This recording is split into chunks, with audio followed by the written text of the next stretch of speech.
পাবো কি পাবো না ভেবে ভেবে হায়রে পাওয়া তো হলো না। হ্যাঁ, এই গানই বোধহয় এখন বেজে চলেছে বঙ্গ বিজেপির অন্দরে। ঠিকই বলছি, বঙ্গ বিজেপিতে সামাল সামাল রব উঠেছে বাংলার বিধানসভা নির্বাচনের আগে। আর ভোটের আগে ইলেকশনে 26টি জেতা আসনে কারা ফের টিকিট পাবেন তা নিয়েই কিন্তু কড়া বার্তা দিয়েছে বিজেপির কেন্দ্রীয় নেতৃত্ব। বিধানসভায় চুপচাপ বসে থাকা একাধিক বিধায়কের ভবিষ্যৎ নিয়ে তৈরি হয়েছে কিন্তু অনিশ্চয়তা। তাহলে কি এরপর বিজেপির অন্দরমহলে নতুন গান বাজতে চলেছে? লক্ষ্মীটি দোহাই তোমার, টিকিট টেনে নিও না। 2021-এর ভোটে ঝড় তুলে 77টি আসন জিতেছিল বিজেপি, কিন্তু আজ কার্যকর বিধায়ক সংখ্যা 65।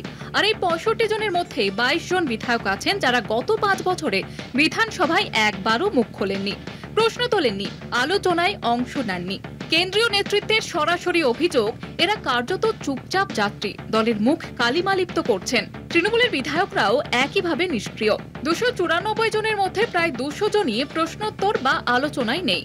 কিন্তু বিজেপি নেতৃত্বের বক্তব্য, শাসক দলের দিকে আঙুল তুললে চলবে না, নিজেদের ঘর গোছানোই এখন আসল লড়াই। ফলে সামনে ভোটের আগে কড়া বার্তা, নীরব বিধায়কদের টিকিট এবার কাটা পড়তেই পারে। শুধু বিধানসভায় কাজ নয়, এলাকায় জনপ্রিয়তা, সংগঠনে সক্রিয়তা, উন্নয়নমূলক কাজ সব দিক খতিয়ে দেখা হচ্ছে। এমনকি নিরপেক্ষ মূল্যায়নের জন্য এক বেসরকারি সংস্থাকে নিয়োগ করেছে বিজেপি। ওই সংস্থা প্রতিটি বিধায়কের কাজের রিপোর্ট তৈরি করবে, আর সেই রিপোর্টের ভিত্তিতেই চূড়ান্ত সিদ্ধান্ত নেবে কেন্দ্রীয় নেতৃত্ব। অর্থাৎ আগামী ভোটে বিজেপির প্রার্থী তালিকায় বড় সড় ছাঁটাই হতে চলেছে, এটাই এখন স্পষ্ট। কলকাতা টিভি।